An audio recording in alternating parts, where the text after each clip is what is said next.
यो अलैँची एमोम सुबुलेटम अलैँची बारीमा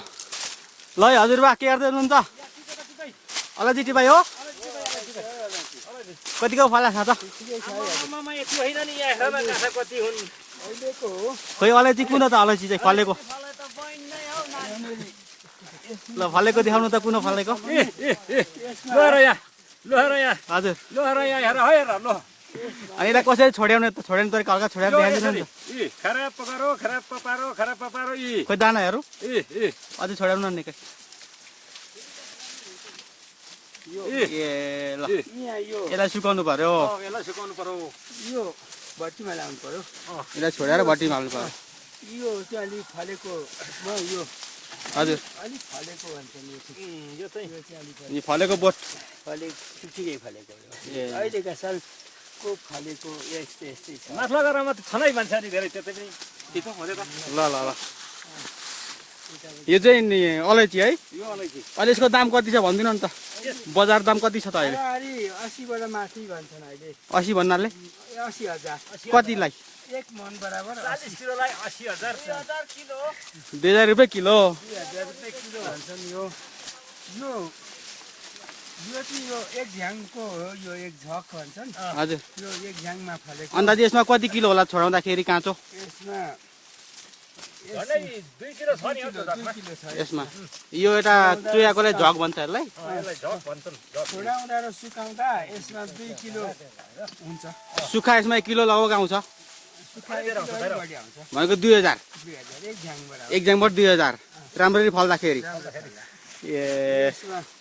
ल एकचोटि त्यहाँ टिपेको देखाउनु त म हेरो यहाँ आधी टिप्दैछु यत्रो यसलाई भइसक्यो टिप्ने तरिका हेर्नु त कसरी टिप्नु हुँदो रहेछ हेरो है हजुर ए ठ्याक्कर गरौ हजुर अनि ठ्याक्क यसो गरौ यसो गरेर फ्याट फ्याट टुङ्गार ल्यायो फेरिदिएको हजुर हजुर यहाँ राखौ हजुर अनि यसो गरेर फेरि यसो गरौ यो पुरानो बोट फाल्यो पुरानो फ्याक्नुपर्छ नयाँलाई छुरी लाउनु हुँदैन बिस्तारो यसरी हजुर हजुर आगो फल्नेलाई फेरि यति होसियार गर्नुपर्छ है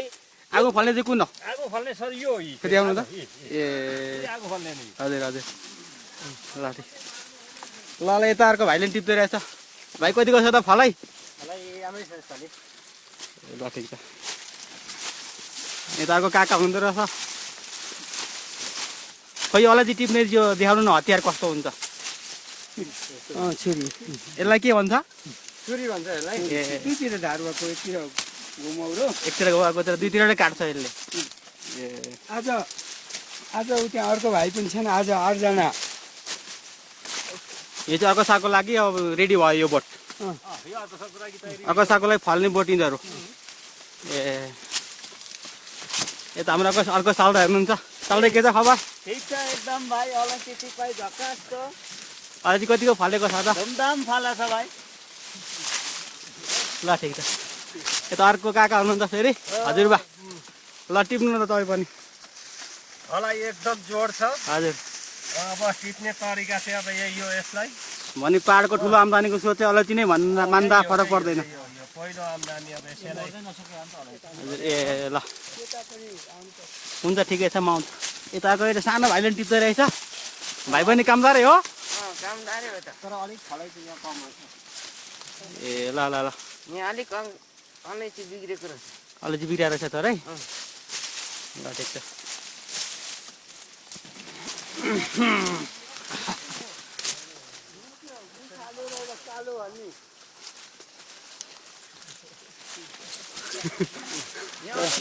हजुर हजुर भन्नुहोस् कालो भन्नेले अलिकति संसार बिगार छ नि सोध्ने गरेको छु अस्ति यो नल काट्दाखेरि ए हजुर यो नल काट्दाखेरि अलिकति नल भन्नाले चाहिँ यो नल बुढो झ्याङ बुढो झ्याङ भनेको यो बुढो सर यो काटेको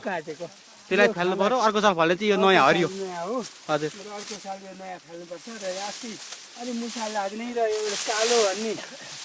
जन्तु हुन्छ यहाँ सानो हजुर दुम्सी जस्तो जस्तो कालो भनिन्छ तर त्यसले अलिकति त्यसको चाहिँ खान्छ फेरिहाल्छ खान्छ ए त्यसले चाहिँ भित्र पचाउने आन्द्राहरू पनि हुँदैन यो अलैँचीको रोग चाहिँ के छ त तपाईँले बुझेअनुसार अलैँचीको रोग अलिकति यो एउटा फुर्के भन्ने छ हजुर फुर्के छिर्के फुर्के छिर्के छ त्यसले चाहिँ कस्तो रोग लाग्छ त्यसको चाहिँ लक्षण के देख्नुहुन्छ त्यसले चाहिँ नलहरू अलिकति पहेँलो पहेँलो हुन्छ हजुर हजुर अनि अर्को साल गानाहरू जाग्दैन भनेपछि यो चाहिँ एकदम फलेको हो यो अलैँची यो यो चाहिँ फलेको यो ठिकै छ ए फलेको यो फलेको हो यसमा 1 जग हुन्छ 1 केजी हुन्छ सुट्टा यो बोटको दाम 2000 बोटको दाम लगभग मानौँ न 1 वर्षको आम्दानी 2000 ए अरू अरू बोट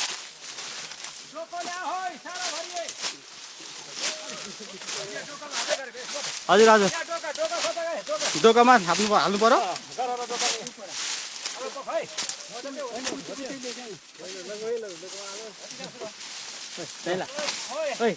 अहिले त म टिपेर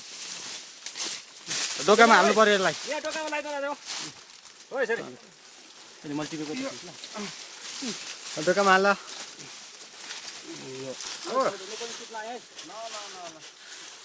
डोको अर्को पनि डोको हाम्रो कताको हो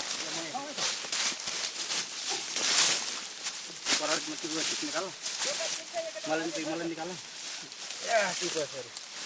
राम्ररी टिप्नु है साथी हो आगोको सरा नबिगारिकन टिपो हाम्रो सरको अलैँची साह्रो धुमधामका साथ फलिरहेको छ यो फलेकोलाई यसो गरेर आगो पनि यसरी नै फलोस् यसरी नै साथीभाइ भेला भएर टिप्नु है साथी हो मजाले यहाँ फलेछ अलि मजाले देखाउनु त मलाई मान्छे देखाउनु हातमा चाहिँ नभएर अनुहार निकाल यतापट्टि यो यसरी टिपिन्छ त्यो टिप्ने तरिका यस्तो हो यो फुर्लुङ पनि यसरी निकाल न यस्तो यो भारी भएको छ यो अलि पर टाढा निकाल टिप्यो पुरानो बोट यसरी छाल्यो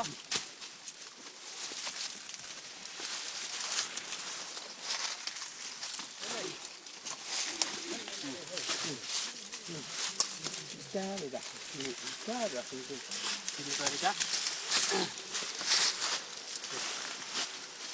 टिप्यो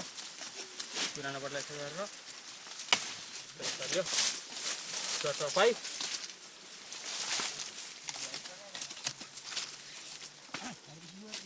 एकदम फेदा खाउँछ यो दाना चाहिँ यिनीहरू भयो टाढा दाना भयो यिनीहरूलाई सुकाउनु पर्यो this amomum subulatum in Nepal this is also called large cardamom it comes under the family जिन्जिबेरेसी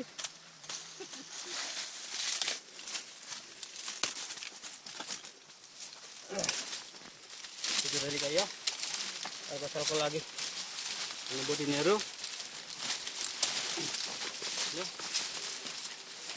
त्यसो त खाडा हुँदैन त्यसो भएर यो मेरा छोराहरू तीन भाइ पढ्ने भएछन् एउटी छोरी पनि काठमाडौँ पढ्दैछन् यही अलैँचीको